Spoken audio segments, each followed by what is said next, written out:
Get ready, Staten Island. It's time to celebrate 5 years of Ferry Hawks baseball. Join us Friday, April 24th through Sunday, April 26th for our first homestand of the season and our 5th anniversary celebration. Score big with $5 tickets. Grab $5 domestic draft beers. Enjoy $5 popcorn. And yes, 2 Nathan's hot dogs for just $5. Visit ferryhawks.com now to lock in your seats. Listen, all you New Yorkers. Excuse me, taxi. Okay, we're looking around. This is the 77 WABC minicast. All right, sorry about that. Welcome back. These scientists who have gone missing. Some people are telling me, Greg, this is big, this is huge, you got to be on it. I know, it's very, very appealing, quite frankly. The latest conspiracy theory, the first thing I noticed is these guys are not all the same type of scientists, and they weren't involved all in the same thing.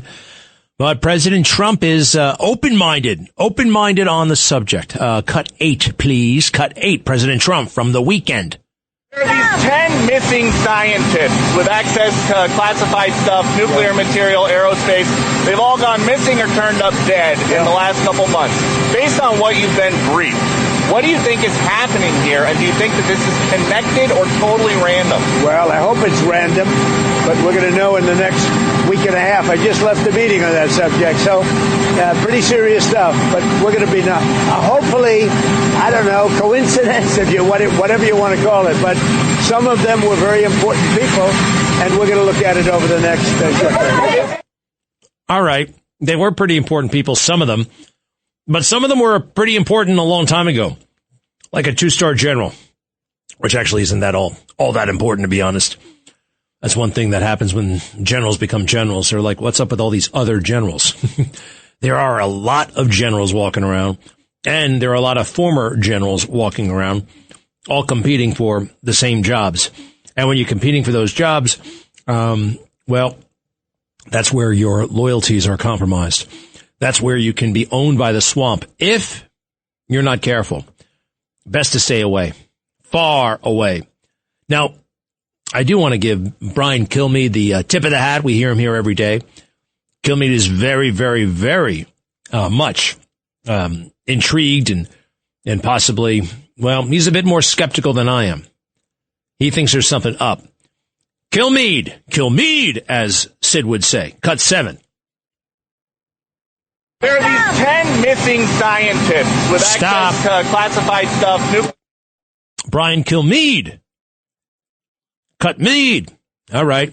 By the way, just so you know, that wasn't over the weekend. That was from Thursday, President Trump. But that's okay.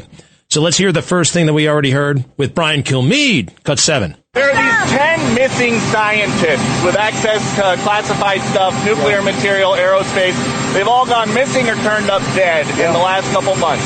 Based on what you've been briefed, what do you think is happening here, and do you think that this is connected or totally random? Well, I hope it's random, but we're going to know in the next week and a half. I just left the meeting on that subject, so pretty serious stuff, but we're going to be hopefully, I don't know, coincidence, whatever you want to call it, but some of them were very important people, and we're going to look at it over the next The White House now probing the disappearances of the people, the deaths of 10 scientists at least. Let's break down some of the cases. For example, let's look at Michael David Hicks. He dies at the age of 59 years old. And David Michael Hicks, a longtime JPL scientist involved in asteroid and comet research, no public cause of death given. And then you have a situation like Monica Reza. Monica Reza vanished while hiking under weird circumstances. And then you have William Neal McCaslin. This guy disappeared in February. Deep ties to the Air Force research programs. So everyone has a bit of a mystery to their passing, and people are wondering, with the very similar backgrounds, extremely bright people, extremely successful people, extremely valuable people, is this all related? As you heard, the president can't say yes or no publicly yet, but the mystery remains. I don't know. I didn't really find out how the Maslin thing, people do go missing. Is it? I don't know. And I'm not that convinced that they're all tied together in terms of their profession. You know, working on nuclear and working on asteroids, that's not closely aligned. That's different. That's kind of wildly different, perhaps. So we'll see. We'll see. It's kind of like the aftermath of the JFK assassination, right? And they started writing these stories about everybody dying. Yeah, 30 years later, they're all dead, right? And a lot of people live for a very long time.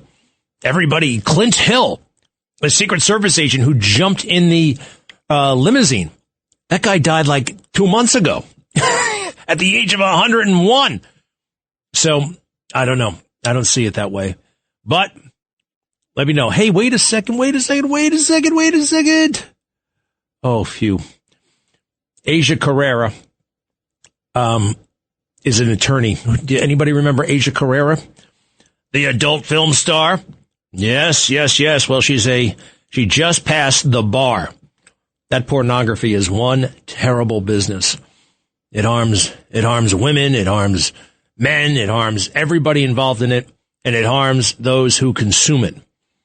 Got to be careful with that stuff. And it's one thing, you had to go to the newsstand to buy it.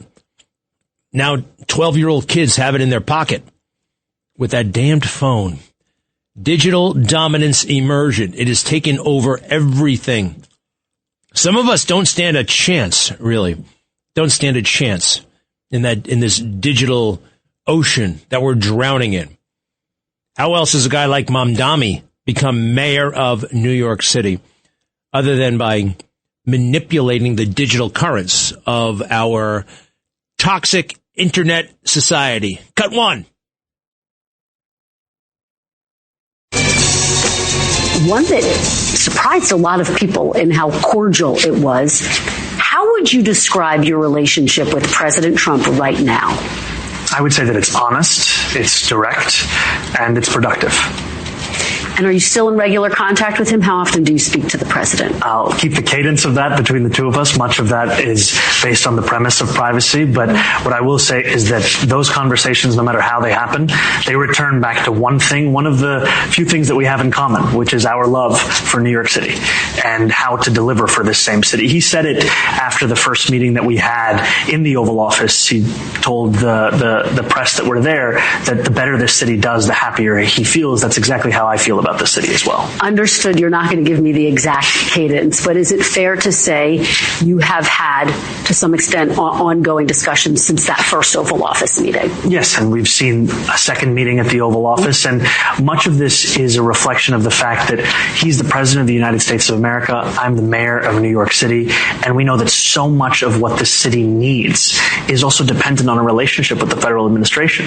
We are sitting here in City Hall, and I've spoken often about my belief that Fiorello LaGuardia is the greatest mayor in our city's history. I shared that with the president as well, and I pointed at a portrait of FDR that he had shown me, and I said that so much of what LaGuardia was able to accomplish was because of a relationship with FDR, was because of the New Deal investments that we saw. And that's why in the second meeting that I had with the president, I put forward a proposal to build more housing in a single development that the city has seen since the early 70s.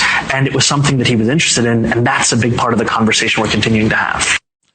All right, that's beautiful, I suppose. Don't trust him, President Trump. Do not trust this man. Bad dude. And remember, he's on the side of the terrorists. He's on the side of the extreme Iranian regime. He made it quite clear that he was very sorry to see the Ayatollah Khamenei gone. He wishes the Ayatollah Khamenei Jr. very, very well.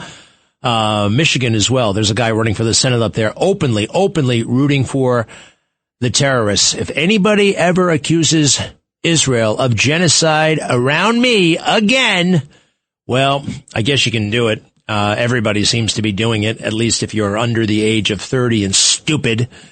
But did we commit genocide in Afghanistan after they took us on 9/11? Of course not. It's called retaliation. And the retaliation can and must be disproportionate to what they inflicted upon us. All right? You got to hit back much, much harder than they hit us. And we unfortunately hit back late, and we hit back not as strong as we should have, and we were holding back a lot of stuff for Iraq. Whatever happened in North Korea?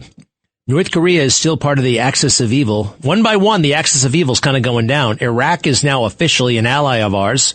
By next week, Possibly Iran will be an ally of ours.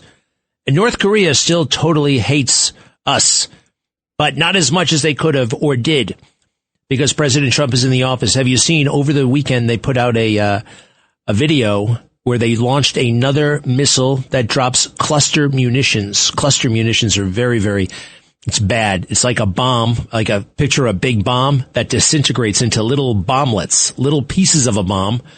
And instead of like drilling a hole in the middle of, say, the 50-yard line, it drops little bomblets all over an area, possibly 4 or 5 times the size of a football field. And North Korea, the weirdest country on earth, now has a bunch of these things. But you'll notice they've been behaving, right? That stuff about Rocket Man better not do anything or he'll know fire and fury like nobody in the world ever before. That tough talk. It's a little bit madman talk. It's a little bit peace through strength. Cut President Trump some slack when it comes to social media. Social media, you let it loose. And it ain't for the New York Times. It's not for Jake Tapper. It's for our enemies. And they read it and they get scared, or they read it and they say, this guy's crazy. That's the point. Be right back. 800-848-9222. 800-848-9222.